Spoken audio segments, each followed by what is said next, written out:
Hello Internet, I'm the Disney Brain and welcome to the top. 2016 was a crazy year, mostly everyone agrees on that. But even for as unbalanced as last year's movies could be, especially during the summertime, there were still so many great ones that graced the silver screen.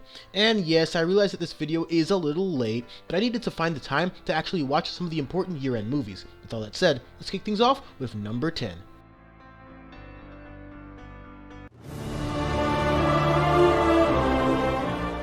One of the biggest highlights of the previous year cinematically was the animated movie department. Pretty much all of them were at least good, and some, like Zootopia, even better than that. Disney Animation has been on a hot streak these past few years, and I'd say Zootopia definitely continues that streak with a well-crafted metaphorical look into a world as it would play out with animals doing human jobs. The scale and pristine animation style at work speaks for itself. But what really makes this film a top 10 pick is the clever subtext using predators as a stand-in for race. Throw in some memorable characters, great voice acting across the board, and a spirited, energetic screenplay, and you've got a winner in Zootopia.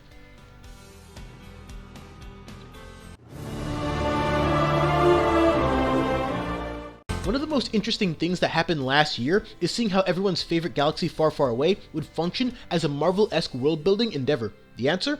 It's working pretty damn well so far. Rogue One is uniquely realized, progressed, and framed relative to any Star Wars movie before, while also having more than enough familiar iconography on hand, and then using that iconic stuff in interesting ways. Heck, it doesn't even start with a title crawl, but the simple idea of stealing the Death Star plans ended up making for a gripping experience, where the characters were more rugged, morally ambiguous, and downplayed relative to the Skywalkers of the universe, which made it more believable that they would essentially be the unknown soldiers doing the dirty work that ended up setting up the hero's journey for the face of the franchise, or the face's son depending on who you ask. And speaking of Vader, if you've seen this film, then you already know that even with limited screen time, his time was not wasted. A specialty of director Gareth Edwards, who also did incredible things with Godzilla once it became a full-on kaiju brawl in that movie. A couple odd plot holes and some strange pacing through the first half holds this movie back a bit, but even still, the force is very much strong in this one.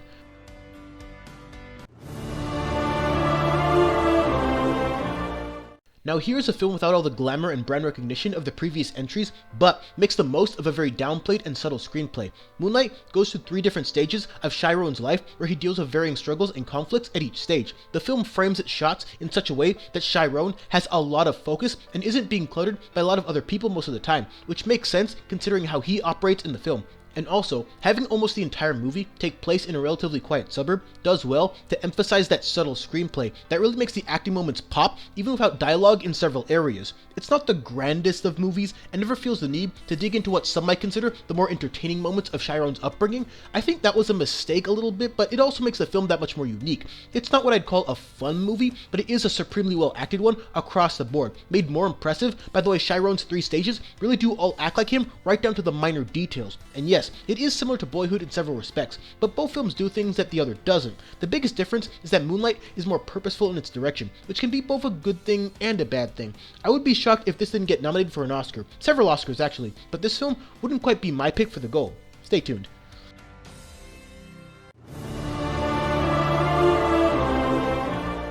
We just talked about a movie that succeeds because of its quieter moments. Fences takes almost the opposite approach, using one of the best actors breathing to take over the screen and enthrall at every turn. That's not hyperbole either, guys. Denzel Washington is a force of nature in this film, as both the lead and the director. Heck, the first 10 or so minutes is literally nothing but him going on and on and on about his job, his life, and fighting back the physical manifestation of death. No, seriously, it's one of the best openings of any movie I saw last year. But what really makes Fences special is how well their title is utilized as a metaphor for holding on to the past. But even during the times when Denzel's character is somewhat in the wrong, the movie does a great job with dialogue exchange and using it to capture his deeply layered perspective on the world and his family, even when that same perspective adversely affects that same family. It's not a short movie, but I think it needed to be as long as it was to really capture these characters in full, since the movie doesn't pull away from the house setting very often, which again is par for the course given what this movie slowly turns out to be narratively. And let's not downplay Viola Davis's contributions either. She's always been a powerhouse actress, and even with a lot less lines than Denzel, she makes her presence felt here. The Oscars have been getting a lot of crap for the lack of black nominations, but here, there's absolutely no excuses not to nominate both Denzel and Viola here. Great acting, exceptional writing, find a way to watch this one.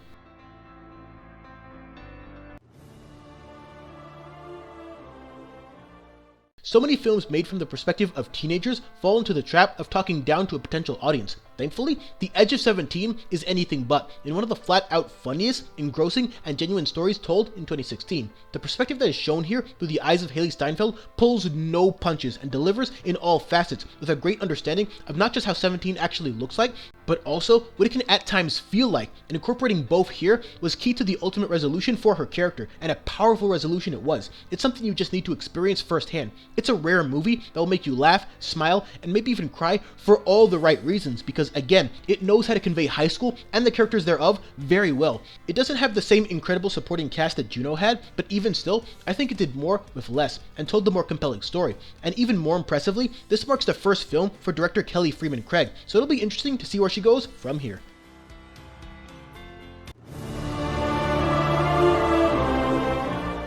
Everybody expects the Marvel movies to be good. It's common knowledge by now. No one in Hollywood is better at making a consistent product that's solid at the very least and exceptional at the very most. But even with an unscathed track record, it's still impressive when they really flex their muscles, the end result being their best movie since The Avengers. When Dawn of Justice showed the world how to make a lackluster hero versus hero movie, Marvel calmly strolled in a few months later and once again showed them how it was done. Remember when DC movies were actually the better of the two? Seems like so long ago. Any case, Civil War is the kind of movie that looks amazing on paper and then delivers in every possible way. Every fight is expertly choreographed. The characters are as fully realized and nuanced as they've ever been, especially Steve Rogers, who proves why this movie has Captain America in the title, and Tom Holland as Spider-Man alongside Chadwick Boseman as Black Panther both kinda speak for themselves.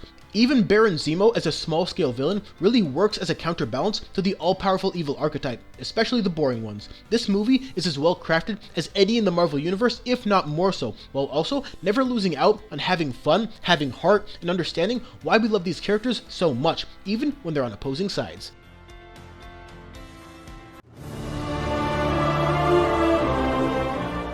If the one thing missing from your life was a film that beautifully captures visual and musical expression, then La La Land should most definitely be on your watch list. But that's not to say that this film is overly large and showy, but when it has to be a bit grander, it shows a mastery of those elements. And even having said that, it's one of the more impressive movies of the year in its use of very small details that last barely a second sometimes, but say so much about the characters without a word of dialogue. Not surprisingly, Damien Chazelle, who put together another expertly crafted musical film a few years back, is also responsible for this.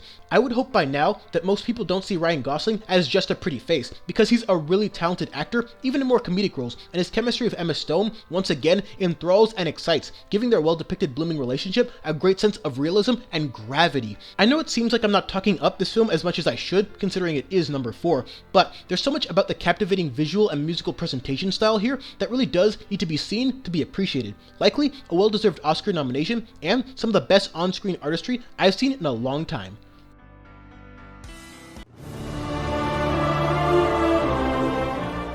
War movies can be tricky to delve into. There's so much emotions wrapped up within those periods of history that it can be sometimes difficult to separate the great ones, the overrated ones, and the simply bad ones. But make no mistake, Hacksaw Ridge is most definitely on the right side of things when it comes to this particular subject matter. It is a brutal, cruel, vicious, unrelenting experience that depicts the horror of war in the best possible way by showcasing all the worst things that can happen. And that no-holds-barred style makes this movie not just affecting, but essential viewing as far as I'm concerned. And that's before we talk about how great Andrew Garfield is in it. Perhaps losing the Spidey suit was for the best, because I think Tom Holland is great for that part, and more than that, Garfield was great here.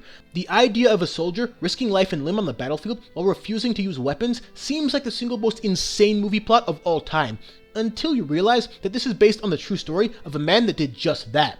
And even with the religious foundations of the lead character and the pacifism that comes from it, this movie never goes overboard into the realms of being preachy or being about converting because Desmond Doss accomplished such incredible feats. It's more about finding strength through your beliefs, whatever they may be, even in the face of life or death. Say what you will about Mel Gibson the person, most of which is probably justified, but Mel Gibson the movie maker has always been very good, and Hacksaw Ridge is definitely another winner for him. He never once shies away from showcasing the blood and the gore that makes war as terrifying as it is, which, in turn, makes the journey of Desmond Doss that much more resonating in one of the year's greatest films.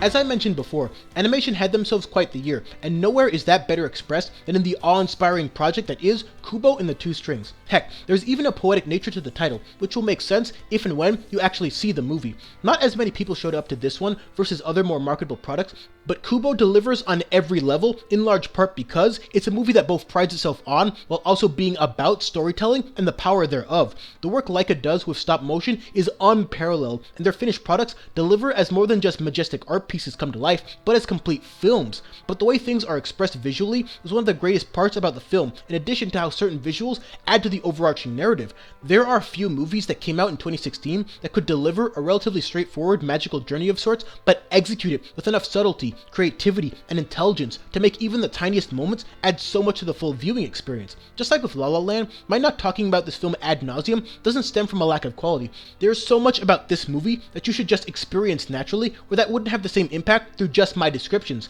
But guys, let's actually start supporting these movies. There's no freaking way Angry Birds should be raking in over $100 million domestic with pee jokes, while Kubo, one of the best animated movie in years, only makes a fraction of that. In any case, let's bring in some honorable mentions.